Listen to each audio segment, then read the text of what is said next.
Life doesn't stop when the workday ends. On True HR Beyond the Office, Shannon Clark Johnston tackles topics that affect our lives in and out of the workplace, with conversations on mental health, reinvention, self-empowerment, and more. We share actionable insights to inspire meaningful growth. Join us for candid insights and guidance to help you build resilience, create balance, and thrive with confidence in all areas of your life.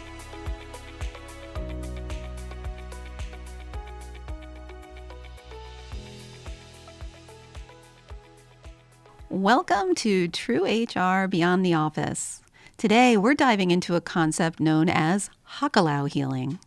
This powerful concept centers on an ancient Hawaiian technique designed to bring a deep sense of calm and heightened awareness, even in the most challenging situations.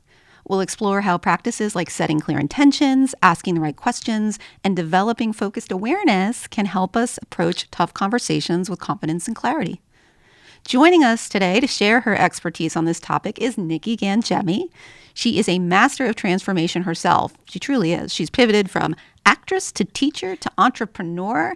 She's now a board-certified master NLP practitioner. She is a hypnotherapist, speaker, author, and founder of Mindful Matters LLC. I don't know how she sleeps. Through her work, she empowers high-achieving professionals to break free from self-doubt, providing tools to help them become confident communicators and leaders. So let's dive in today and learn from Nikki how we can bring a little more peace and focus into our lives. Welcome back, Nikki. Thank you, Shannon. I'm excited to be here again. For those of you that missed Nikki's previous appearance on True HR podcast, she did a wonderful episode on mindfulness. And so much so, they said, we have to bring you back. Yes. And here you are for Beyond the Office. Here we are. We were talking, as we do, we talk from time to time. And when I heard this concept from you, Hakalau, I said, what did you say? It's just not a word you hear every day. But also you said that this can help people achieve a sense of calm in really difficult conversations. And I thought, who doesn't need that? Right? Like, I know I could use some peace and calm, especially in difficult situations. And so I'm really intrigued by this concept. And I thought we could maybe share it with the audience. So first question is, can you share exactly what it is and how someone can use this technique to achieve that calm in difficult situations? Yes. Well, I love this technique, and I learned it in my NLP training when I became a neuro-linguistic programming practitioner. So Hakalau is also known as the learning state. It's the prime state to be in to take in information, which we seem to be on an overload these days. You think? You think. Yeah. Yeah. A little bit.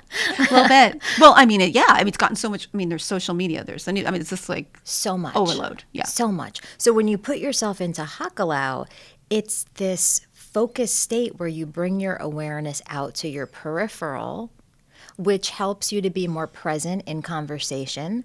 The people that you're talking with feel more seen, heard, and understood. And it helps you to become conscious of more of the information that you're taking in. Okay. Which is partly why it's called the learning state. You can recall information, a lot more details than if you were just not in Hakalau. Not in Hakalau. Okay. Yeah. So how does one get to Hakalau? Do we go have a couple drinks before we get to Hakalau? How do we get there? Are there directions you can give us? I heard Matt James, he's in the field of NLP, say Hakalau is like your own espresso. You don't actually have to take in something to change the state. It just happens easily and effortlessly and within 20 seconds. No side effects except calm. No hangover. Focus. No Hakalau hangover. No Hakalau hangover, right. Okay. Yeah. So very easy. The way you get into this state is you find something in front of you to focus on, like the wall in front of you. And what you do is you raise your eyes about 20 degrees. So that just feels like you're raising your eyes slightly, not enough to feel any tension, but just slightly. And Just once, slightly, okay. yeah, I'm just gonna do it slightly. while you're Yeah, talking. you keep your head straight. You raise your eyes about 20 degrees, so it should feel comfortable. Okay. You're not straining your eyes. Right. If you're straining your eyes, lower them a little bit. Okay. Okay. And then what you begin to do as you bring your attention to your breathing is you notice what you could see in your peripheral vision without moving your eyes. Oh. So you're just going to notice like what you can see while you're focused on this one spot that's 20 degrees in front of you. Okay. You could even take your hands and you can like wiggle your fingers and extend your arms out and see how long you can still see your fingers while you're focused like a glaucoma forward. test. Yeah, it kind of feels like that, huh? What can I still see? What can I still see? And as you're doing that, what you're gonna do is you're just gonna observe and notice how you feel, and then begin to lower your eyes back to normal level and maintain your awareness on what you could see in your peripheral vision. So you have this expanded awareness, and then just notice how you feel in your body. I got to be honest. I did feel a little bit different. It's almost as if, and I'm imagining this as part of the technique, you're distracting yourself from your thoughts with other things. There must be some science to this. Right. So that it kind of instantaneously lowers that temperature a bit. Yeah. Okay. Because you're focused on so many things, like are my eyes 20 degrees above? Right. Okay, I'm looking straight. Let me pay attention to my breathing. What can I see in my peripheral? So, the conversation you had last night with your mother-in-law, you can't go there. Right. You can't go anywhere but focus But on where you are. focus. It's focused awareness. Right, It's a focused awareness, yeah. So when does someone do this? Do we do this right before we go into a difficult conversation? Is it a practice that you should do on a regular basis? How does that work? Yeah, so I like to use it on a regular basis. It's a reset as well. You can use it as that. Like I'm moving from right now I'm focused on responding to emails. Right. And then I'm going to move on to the next task. Maybe I'm going to post something on social media. So you can use it as a transition in between tasks that you're doing to reset. I yourself. love that because I think we're sort of, we all think we're multitaskers. And then when you read the science of multitasking, it says multitasking is basically impossible. You cannot do two things at once. Right. So we keep trying to do that. And so this is a nice way to sort of separate that, right? Because some days I'll feel like that, especially, being an entrepreneur and working in your own space. And I'm like doing 5 things at once, but none of them are getting done very well. Right, exactly. Right? So this is a great technique. So we use this, if we're talking in the context of difficult conversation, we might do this right before we go into one. Yes. Okay. Yeah, I would, suggest putting yourself into the state, that focused, relaxed state before beginning the conversation. Okay. And then even, tuning into your breath and just taking some mindful, purposeful breaths as well. Okay. So now you're in the optimal state to have a conversation that could be a little challenging. Yeah. Right? That's great. And you mentioned, this difficult conversation is very important. You go into it, you're prepared. So we do this Hakalau process, but you also talk about having an intention for a difficult conversation.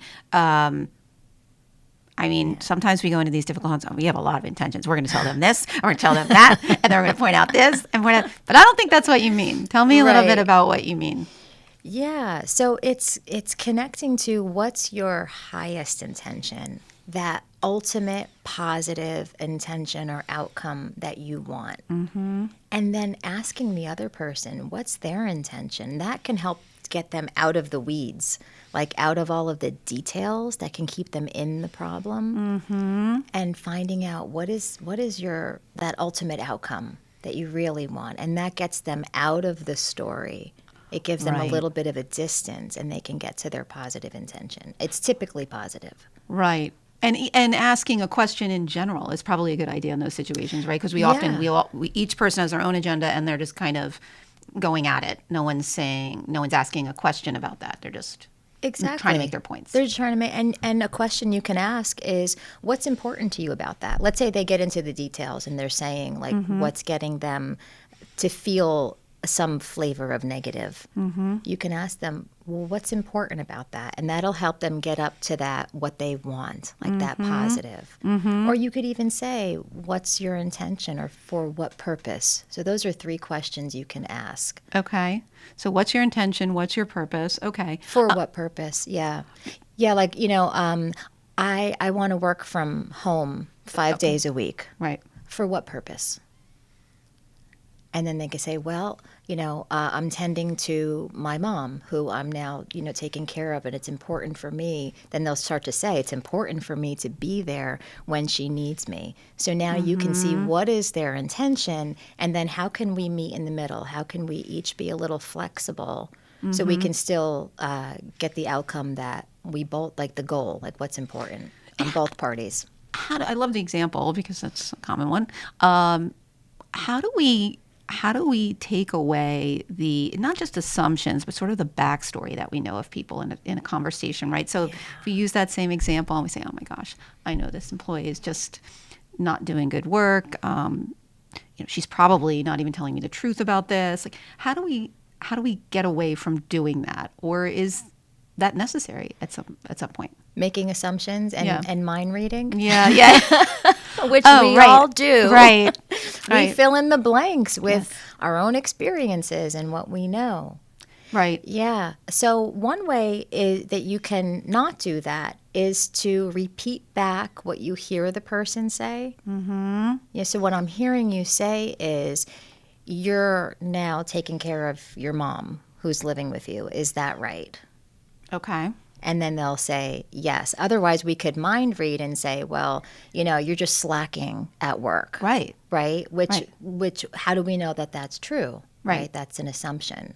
Right. And I think it happens at work for sure. It happens with family and friends because you know them so well, or you think you know them so well. So you're like, oh, this is a total pattern of behavior, and they always do this, and they always do that. Right. So it's hard to remove that. It's almost like you have to just kind of almost be a blank slate. But I think that's very difficult. It is. And that's why something like the reset of Hakalau can help you to do that. It's like, okay, let me just reset, because now you're going to get out of that dialogue, that story that you're telling yourself, like, oh, this person always does this. You can't think that while you're going into Hakalau. Right. So it gives you that little bit of a distance. And then it's asking those clarifying questions, just instead of filling in blanks, which we'll tend to do with what we know or what we've experienced from someone's behavior in the past, we can just repeat back their words and then ask questions. Yeah. And what that means to them, because everybody has a different meaning for something. Right. I like to give the example of the word adventure. I'll be on, a dating app, and a common thing that men are looking for is a girl who's adventurous or likes adventure. Now, I could make an assumption that adventure means hiking and jumping out of airplanes, and I could just swipe left, like, whoop, that's not me. That's not you. And I can ask. Or I could ask, what does adventure mean to you? Because maybe it's something like being willing to start over again, being willing to leave a job that's soul-sucking and starting a business. Oh, yeah, that could be adventurous, right? That's so great. Oh my gosh, if someone connects with you on a dating app, they're going to be they're in trouble. They're in trouble. She's going to start, oh, what does that mean to you? Yeah, for what purpose? What's important to you about that? They're going to be like, who is this nut? But I love it, though. You're so right. I think a couple things, words are so important. You're right. And in people's interpretation of the words. And also, 2 things can be true, right? The person could still be not such a great performer, but still now be taking care of their grandmother, right? Right. So we get so laser focused, it feels, on the assumptions that we have about whatever it may be. So that's just those are really good reminders. So how do we maintain? Okay, because love the way you open that conversation. It sounds like it's going well. And then, you get triggered, right? You're in the conversation and it's not going so well. I mean, I think if you started to do Hakalau in the middle, they might call the doctor. So that's probably not an option, right? So how do we refocus or maintain that focused awareness that you're talking about when we're in the middle of it? Because that's the hardest time. That's the hardest time. Yeah. So taking a breath. That's one. Bringing your awareness, to the in-breath and the out-breath. You could even put your hand, because we're sitting at a table right now, so you could put your hand on your belly and nobody would see that sitting at the table with you. Trying to monitor your breath. Feeling it, it's expand like a balloon as you breathe in and then out. Again, you're moving your attention, you're distracting yourself from whatever it is that was triggering you. The other thing that you can do is, and this can feel a little hard, and the reward on the other side, it makes it worth it. And that is to get curious and to lean in, because it's been said that our triggers are our treasures. Oh, I love that. Yes. I've read it, I've heard it. I don't know who said it. Tell me more about that. So if something's triggering you, then it's an opportunity to release something that's in you that is not helping you, getting in your own way. Because if it wasn't in you to begin with, it couldn't come out. It's like the analogy of the lemon. If I squeeze a lemon, grape juice isn't going to come out. There's no grape in the lemon, right? So if we feel that trigger and it's a negative, then it's in us. And when you say in us, okay, so this is triggering me right now, because I feel, I've heard so many times people will say, well, if it triggers you, then it must be, it's you have the same issue. And I'm like, no, I actually don't. I don't think I do. But there's something about it. There's something that's about bothering it. me, right? Yeah. So, for example, for me, inauthenticity, when someone is not being real, when they're clearly being phony, it's very triggering for me. And as sort of, I'll write that person off. I'll just, okay, this is not a genuine person. And I know, and I believe I am a genuine person. So I wonder to myself, what do I make of it? Our triggers are our treasures. So what does that mean for me? Because I've looked at, and that's just, one example. I know that most people have several triggers, but what do you mean by it's in me? What does that mean? A version of it. So it might not be exact, right? But like as you were talking, and I could relate with that because I don't like the phoniness either. Right. And not being genuine. The question I asked myself is, where am I not being genuine with myself? Or am I scared of becoming that way? Could that be it? It depends on how that feels. When something resonates, do you ever get like the tingles in your body or the chills? I'll get my face will actually get red sometimes too, and it's not of embarrassment. I guess it's my blood pressure, because it's something is happening. Not that I'm even angry. I just could be really super like, wait, what's gonna happen? Or I don't like this conversation or something like that. Right. Something could be resonating. So I'll just share for myself, since I can relate to what you were saying with the phoniness, is what's important about this is it's important for me to be genuine. Okay, where in my life might I not be showing up in a genuine way? Oh, when I say yes to something that's a no for me. When I just say yes to other people's requests because I feel bad saying no, I'm not being genuine with myself. So when someone's being phony, that might be triggering me, because sometimes I'm phony with myself. I'm going against what is genuine and authentic for me. And now this is a treasure, because this shines a light on something I wasn't realizing I was doing.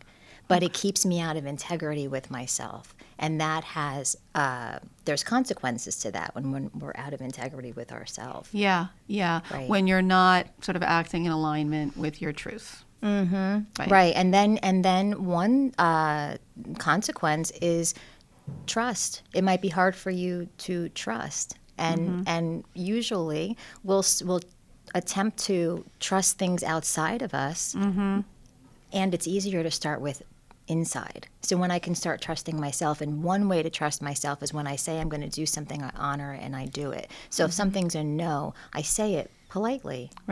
Right, but it's staying genuine and true to me. So when you resolve that within you, and now you could evolve or grow to your next level, the next time someone's phony, it'll be neutralized. And now you won't have that feeling, that visceral reaction in your body. Right. And so it's not like you won't you won't notice it, it won't bother you. It just is the reaction that you're lowering. You're right. You're lowering the Your reaction, response. and it could just feel neutral. You might even chuckle, like, "Oh, I remember when that used to kind of get under my Right. skin. Isn't it nice that I can laugh now?" Right, right, right. I like that. So, in terms of difficult conversations and, like, again, maintaining throughout, well, I would imagine if you practice some of the things that you're talking about, it gets a little bit easier, or you sort of, it's like maybe like a muscle that you have to exercise a bit. Right. But what are some things folks can do, sort of generally speaking, to help them get through these difficult conversations in addition to what you've mentioned? Because it sounds like Hakalau is one technique. Asking questions you've mentioned, right? What are there anything else that folks can Asking do? questions. Get comfortable with silence. I like that. Yeah, like being comfortable in the pause. Yes. So where you don't feel like you have to fill the airtime and say something. Sometimes the less we say is the better. And then when you do say something, you can just repeat back what the person said. So I heard you say this. Is that correct? That is so true. I could not agree with that more. There's power in the pause, right? It's like we're so wanting to fill up the space. Sometimes it's like the silence is even more powerful. And it also could be silence because you're listening, which the person wants to be. If you just keep talking, Right. then they don't know if you hear them, Exactly. right? Or it Yeah. could just be, and I sort of along those lines too, I think that sometimes saying, I need to think about that, or I have to get back to you, right? We tend to feel like we always have to have answers, particularly if you're talking about work stuff. And if you're the manager or you're the senior person, like I have to answer this person right away. What do you think about that? I just taught a class on the calm method, actually, and somebody brought that up as an example, that she's in a new role at work, and she's going on this traveling for this training, and she knows she's anticipating being asked a lot of questions, and she's worried she might not have all the answers because this is a new role for her and she's still learning. So she was feeling some overwhelm and stress, and that's what we talked about, is start beginning to be comfortable with maybe not knowing just yet, and be like, that's a great question. Can I get back to you on that at the end of the day? Right. Let me think about that. Let me do some process research. I want to, make sure I get you the best answer. Yeah. So just if you can give me, the next 12 hours and I'll get right back to you. Yeah. And I don't know. I feel like people appreciate honest and genuine, right? Sincerity. Yeah, and I remember learning that lesson on a little bit of a different scale when I was starting out as a corporate trainer years ago, and worried that I would have to have all these answers. And what if I don't have the answer?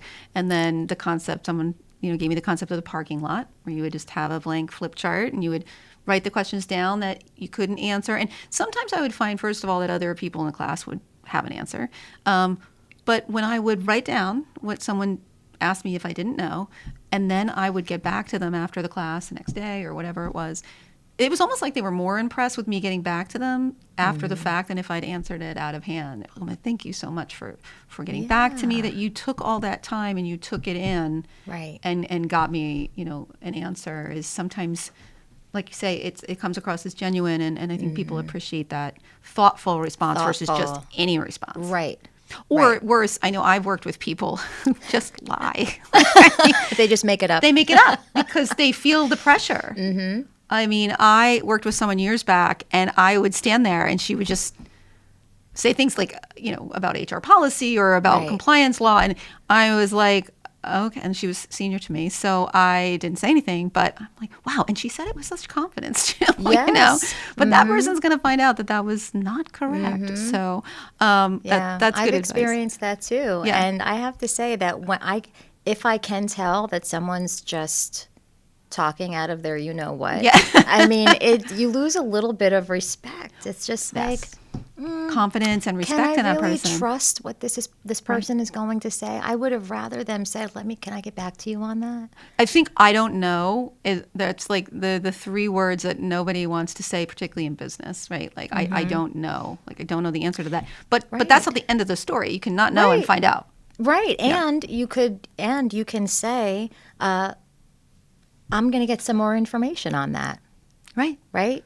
And maybe you even get more information that goes even further. That goes even deeper, further. Right. Right.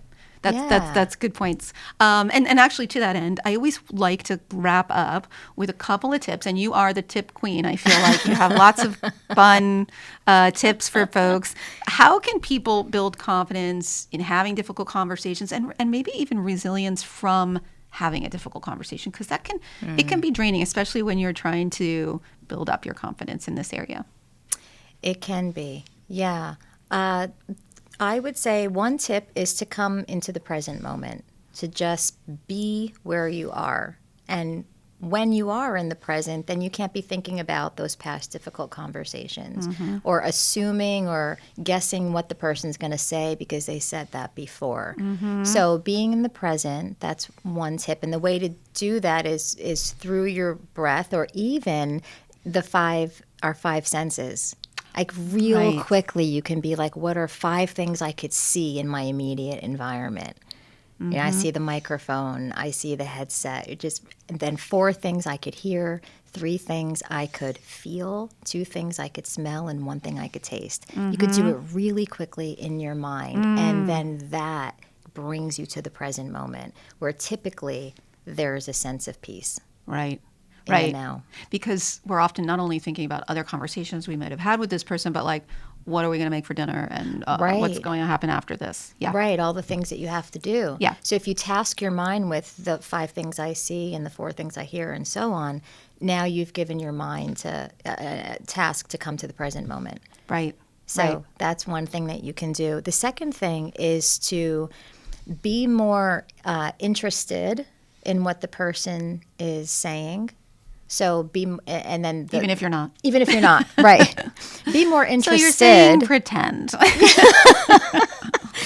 kind of. I'm saying ask questions. Yeah, because like I said, we naturally make a lot of assumptions and we fill in the blank with our own experiences. We even have different meanings to words, like going back to the word adventurous. Yeah, what means adventure to one is different from the other.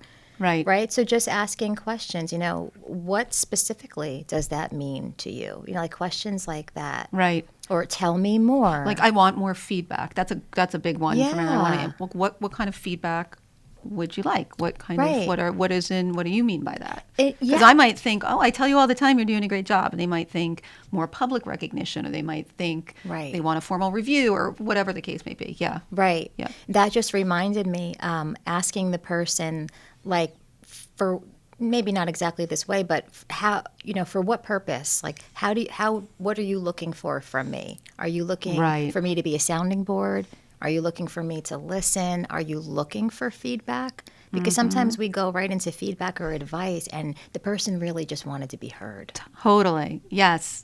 And that's big, a big part of what I used to do in human resources quite a bit. And people would come and they would start talking, and I would say exactly that. What would you like me to do with that? Yeah. Is that, are you just kind of wanting to, you want some help with that conversation you need to have, or you're making a formal complaint, or, what do you want to do? Which has always been super helpful, because like you said, you make assumptions. Oh, so you're going to file a complaint? No. I'm just really, I needed someone to kind of bounce this off. Right. Oh, okay. That's going back to intention. Right. Like, what is their intention? Sometimes people, they just want to get it out. Get it out. I've done that with family too.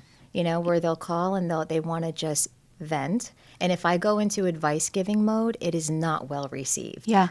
So if I say, what do you need from me? I just want to vent. They'll tell me, okay, great. Then I just listen. I heard a phrase in coaching that to that end, your presence is your value. And I thought that was very compelling for me because a lot of times I am a problem solver and I want to do that. And sometimes that is the opposite of what somebody needs. Exactly. Yeah. So that's a good reminder. That's why, yeah. So it's good. So that would be the tip is to, when I say be more interested, through questions. Through questions. Asking questions. Love it. I love it. These are all great tips, as always, Nikki. Tell people where they can find you if they need more information on Hakalau or anything else that we talked about today. Okay. Thank you, Shannon. Yeah. Well, I'm on the social channels, LinkedIn, Instagram, Facebook. My name, nikkigangemi.com is my website, and Mindful Matters LLC is the company. And I know you do different kinds of coaching programs, one-on-one as well. Yeah, I do one-on-one coaching. I've been doing more and more breakthrough sessions where we break through an entire area of life in one big session. Oh, wow. We just get to the roots of the problem. Maybe you can stay after this. Some business for you. Yeah, right? Wow. So, that sounds exciting. The breakthrough session. It's really cool to dive deep. It's like an 8 to 10 hour session. And we can break it up in 2 days. And it's just really impactful to get to the roots of the problem. That's amazing. Instead of the surface level. I love that. And then you also have a book. I mentioned the book. I have a book, The Calm Method. Calm Method. Love the Calm Method. And I think we talk about the Calm Method a little bit on the other episode that you were on. So if anyone wants to hear about that and then order Nikki's book or contact Nikki, you definitely should. So thank you so much for being on the podcast today, Nikki. You're welcome. Thanks for this conversation. Everyone. All right. And we are out. Thanks for tuning in to True HR Beyond the Office. We hope today's episode inspired new ways for you to find fulfillment and purpose in your personal and professional life. If you found value in our conversation, let's keep it going. Follow us on social media and visit us at ShannonClarkJohnston.com to explore free tools, resources, and more about our speaking, coaching, and consulting services.